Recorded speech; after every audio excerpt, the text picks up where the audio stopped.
Hi hello friends,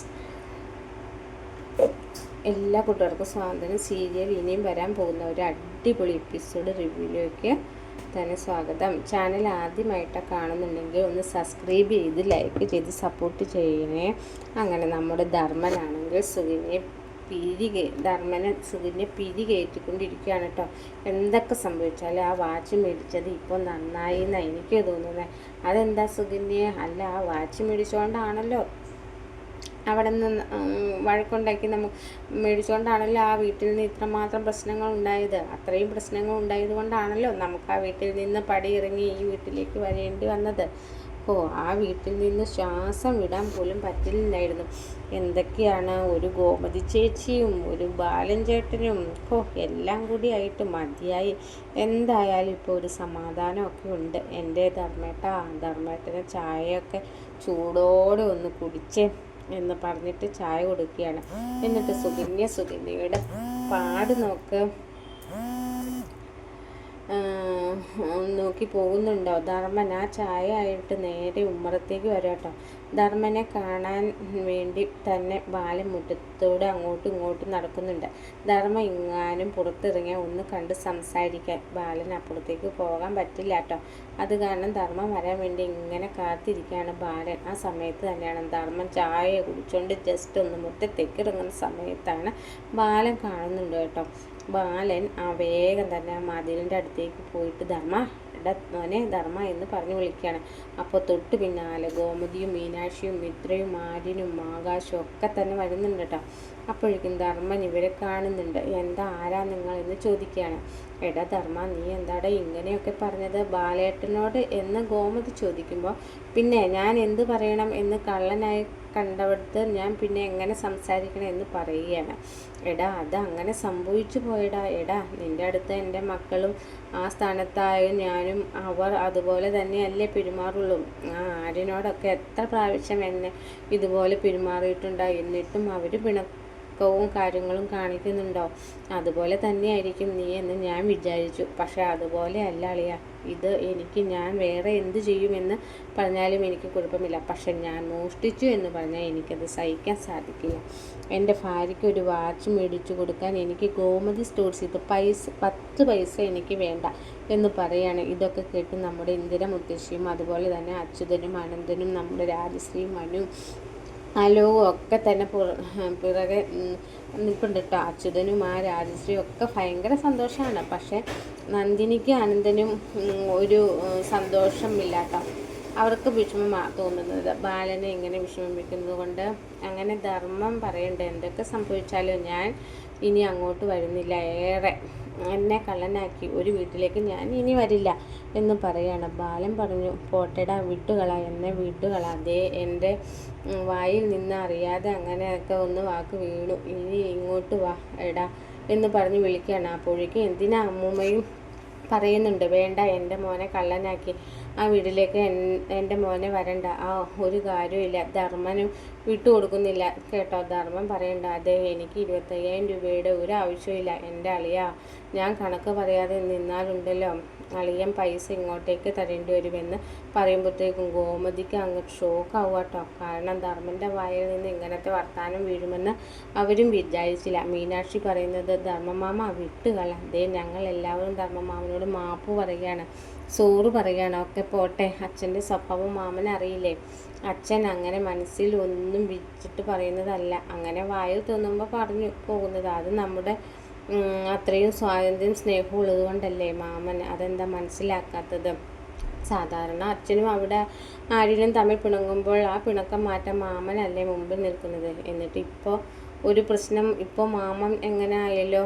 വേണ്ട മീനാക്ഷി, ഇതിൽ നീ ഇടപെടണ്ട.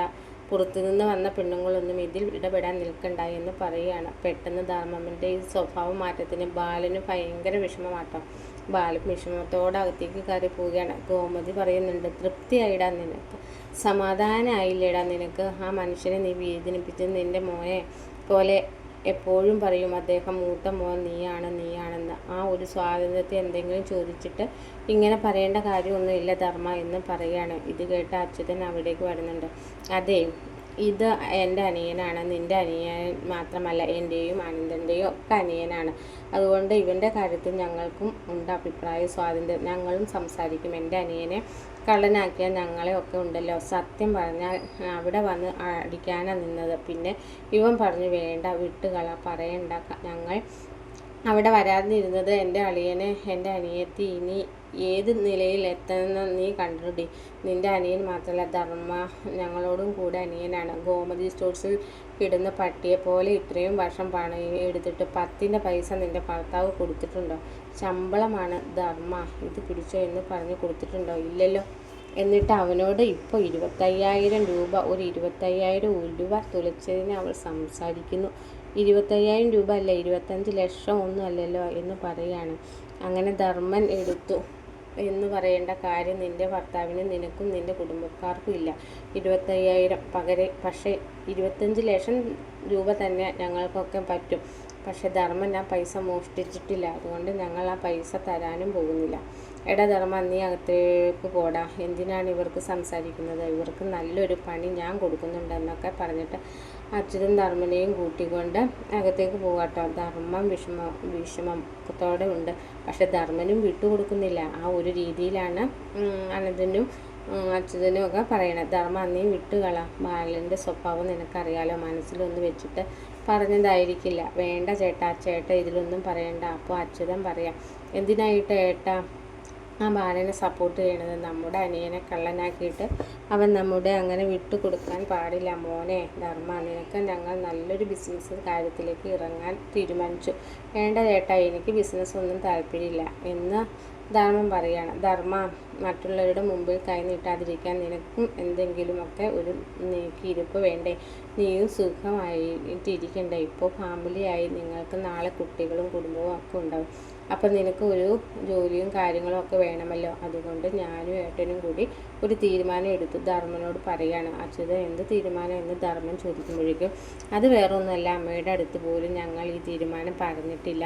പക്ഷെ നിന്നോട് പറയുകയാണ്, വേറെ ഒന്നുമല്ല, നിനക്ക് ഞങ്ങൾ നല്ലൊരു കട ഇട്ട് തരാൻ തീരുമാനിച്ചു. അത് കേൾക്കുമ്പോൾ ധർമ്മൻ സന്തോഷിക്കും കേട്ടോ. കടയോ? എന്ത് കട? ഒരു പലചരക്ക് കട എന്ന് പറയണം. പലചരക്ക് കടയോ? ഏട്ടന്മാർ സീരിയസ് ആയിട്ടാണ് തന്നെയാണ് പറയണേ. അതേടാ, നിനക്കൊരു വരുമാനമൊക്കെ വേണ്ടേ? എടാ, നീ എന്താണ് ഈ പറയുന്നത്? നീ ഞങ്ങളുടെ അനിയനല്ലേ? നീ നന്നാവുന്നത് കാണാൻ ഞങ്ങൾക്ക് ആഗ്രഹമില്ലടാ. ദേ ഗോമതിയും ഞങ്ങളുടെ തമ്മിൽ പല പ്രശ്നവും ഉണ്ടാകും. പക്ഷെ നിന്നെ ഞങ്ങൾ അതിൽ വലിച്ചെടുക്കാറില്ല. പിന്നെ നീ അവരുടെ കൂടെ പോയത് വലിയ വിഷമവും കാര്യങ്ങളും ഒക്കെ ഉണ്ടെന്നുള്ളത് ശരിയാണ്. പക്ഷേ എന്താണെന്ന് വെച്ചാൽ നീ ഞങ്ങളുടെ അനിയൻ തന്നെയല്ലേടാ എന്ന് പറയുകയാണ്. അതുകൊണ്ടാണ് നിനക്ക് ഞങ്ങളൊരു കട ഇട്ട് തരാൻ തീരുമാനിച്ചിരിക്കുക. അപ്പോഴേക്കും സുകന്യ അവിടേക്ക് വരുന്നുണ്ട്. ആഹാ, ഈ ഗോപതി സ്റ്റോഴ്സ് പോലത്തെ കടയാണോ അതോ സൂപ്പർ മാർക്കറ്റാണോ പോലത്തെ വലിയ കടയാണോ അച്യുതേട്ട എന്ന് പറയുമ്പോൾ, അതൊന്നും സുകന്യ ഇപ്പം അറിയണ്ട. നിങ്ങളെ കടയ്ക്കിടാൻ വെച്ച് നല്ലൊരു പേര് തീരുമാനിച്ചു എന്ന് പറയാണ്. എടുത്തു വായിക്ക് സുകന്യ പറയാണ്. അതെന്താ ആലോചിക്കാനൊന്നും, അവിടുത്തെ ബാലേട്ടൻ്റെ ഭാര്യയുടെ പേരാണ് ഗോമതി സ്റ്റോഴ്സ് എന്ന് പറഞ്ഞ് ഇട്ടേക്കുന്നത്. ധർമ്മേട്ടൻ ദേ എൻ്റെ പേരിടും സുകന്യ സ്റ്റോഴ്സ് അല്ലേ ധർമ്മേട്ട എന്ന് ചോദിക്കുകയാണ്. ധർമ്മൻ സുകന്യയുടെ മുഖത്തേക്ക് നോക്കുവാട്ടെ. സുകന്യ പണ്ട് എന്തോ ധർമ്മേട്ടൻ്റെ പേരിട്ട എന്തോ കുഴപ്പം, സുകന്യ സ്റ്റോഴ്സ് നല്ല പേരല്ലേ എന്ന് പറയുമ്പോഴേക്കും നമ്മുടെ അമ്മ പറയുന്നുണ്ട്, ധർമ്മൻ എന്താ പേരാടാ ഇഷ്ടം, ആ പേരിട്ടു എന്ന് പറയുകയാണ്. അപ്പോൾ ധർമ്മൻ, പേരിലൊന്നും കാര്യമില്ല, എന്തായാലും എൻ്റെ ചേട്ടന്മാരെ ഇത്ര നല്ലൊരു കാര്യം എനിക്ക് വേണ്ടി ഞാൻ തീരുമാനിച്ചില്ല, വളരെ നല്ല കാര്യം. പിന്നെ അതിൻ്റെ ഒരു നീക്കിയിരിപ്പോ ലാഭമോ എന്തെങ്കിലും ഉണ്ടെന്നുണ്ടെങ്കിൽ തീർച്ചയായിട്ടും ഞാൻ ഈ കുടുംബത്തിന് വേണ്ടി ചിലവാക്കും എന്നും ധർമ്മം പറയുകയാണ്. അപ്പോൾ ഇന്ദിരാമ്മ പറയുകയാണ്, എടാ അതൊന്നും വേണ്ട, നീ ആ ലാഭവും കാര്യങ്ങളും ഉണ്ടായ നിൻ്റെയും സുകന്യയുടെയും പേരിൽ ബാങ്കിൽ ഇടണ്ട. നാളെ നിങ്ങൾക്കൊരു ആവശ്യം വരുമ്പോഴേക്കും നിങ്ങൾക്ക് എടുക്കാമല്ലോ എന്ന് പറയുമ്പോൾ അനന്തം പറയാം, അതേടാ അല്ല അച്യുതൻ, നീ ഇവനെ വേണ്ട സ്ഥലങ്ങളൊക്കെ കണ്ടുപിടിച്ചിട്ടുണ്ടോ? ആ ഒരു സ്ഥലം നോക്കി വെച്ചിട്ടുണ്ട് കേട്ടോ, അത് ഇന്ന് ഇവനെ കൊണ്ട് കാണിക്കാൻ വെച്ചിരിക്കുകയാണ്. എടാ ധർമ്മ, നീ ഫ്രീ ആണെങ്കിൽ ഞാൻ ഒരു സ്ഥലം നോക്കിയിട്ടുണ്ട്, കാണിച്ചു തരാം, വരട്ടെ. നീ ഒക്കെ പറയുന്നുണ്ടെങ്കിലും ഒരാഴ്ചക്കുള്ളിൽ അവിടെ ഒരു കട വന്നിരിക്കും. കട എന്ന് വെച്ചാൽ ബാലൻ്റെ പുറം ഗോമതി സ്റ്റോർ പോലത്തെ പലചരക്ക് കടയല്ല കേട്ടോ, അത്യാവശ്യം നല്ല സൗകര്യങ്ങളും സാധനങ്ങളും ഒക്കെ ഉള്ള നല്ല സൂപ്പർ മാർക്കറ്റ് പോലത്തെ കട, നീ വാ ഞാൻ സ്ഥലം കാണിച്ചു തരാം എന്ന് പറഞ്ഞ് കൊണ്ടുപോകാട്ടോ. കൊണ്ടുപോകുമ്പോൾ എവിടെയാ, നമ്മുടെ ഗോമതി സ്റ്റോഴ്സിൻ്റെ നേരെ ഓപ്പോസിറ്റ് അവിടെ തന്നെയാണ് സുകന്യ സ്റ്റോഴ്സ് വരാൻ പോകുന്നത്. സുകന്യ സ്റ്റോഴ്സ് എന്നറിയില്ലേ ഒരു കട വരാൻ പോകുന്നത്? നമ്മുടെ ബാലൻ്റെ ധർമ്മൻ്റെ പേരിലുള്ള കട. അപ്പോഴും നമ്മുടെ ബാലൻ നോക്കുമ്പോഴും ആൾക്കാരെ എങ്ങാനും വന്ന് നോക്കുന്ന കണ്ട സ്ഥലം അപ്പോഴും ധർമ്മനാണ് ഈ സ്ഥലം മേടിച്ചെന്നും ധർമ്മൻ്റെ പേരിലാണ് ഈ സ്ഥലം മേടിച്ച ധർമ്മൻ കച്ചവടം തുടങ്ങാൻ പോകുന്നു എന്നും ബാലൻ അറിഞ്ഞില്ല കേട്ടോ. അങ്ങനെ ബാലൻ തകർക്കാൻ വേണ്ടി നമ്മുടെ അച്യുതനും ഇങ്ങനെ കരുവാക്കാണ്. നമ്മൾ ആദ്യം അനുവിനെ കരുവാക്കാണ് വിചാരിച്ചത്. പക്ഷെ അനുവിനെ കൊണ്ടൊന്നും നടക്കില്ല എന്ന് വന്നപ്പോൾ ധർമ്മനെ കൊണ്ട് പണി കൊടുക്കാൻ തീരുമാനിച്ചിരിക്കുകയാണ്. അങ്ങനെ ധർമ്മൻ അവിടെ ഒരു കട കിട്ടിയ സന്തോഷത്തിലാണ്. ധർമ്മനെ ബാലൻ്റെ മുമ്പേ എന്തൊക്കെയോ ധർമ്മനെ പൊക്കി നിർത്താം. അപ്പോൾ ആ രീതിയിലൊക്കെ പൊക്കി നിർത്തുന്നുണ്ട് ബാലൻ വിഷമിക്കാൻ വേണ്ടി. പക്ഷേ ബാലൻ സന്തോഷമേ ഉള്ളൂ. കാരണം ധർമ്മൻ നല്ല രീതിയിലാകുന്നതിന് ബാലന് സന്തോഷം മാത്രമേ ഉള്ളൂ. എന്തായാലും കാത്തിരുന്ന് കാണാം ഫ്രണ്ട്സ്. വീഡിയോ ഇഷ്ടമായ ലൈക്ക് ചെയ്യാനും സബ്സ്ക്രൈബ് ചെയ്യാനും കമൻ്റ് ഇടാനും മറക്കരുത്. മറ്റൊരു വീഡിയോയും നാളെ കാണാം. Take care. Bye bye. See U.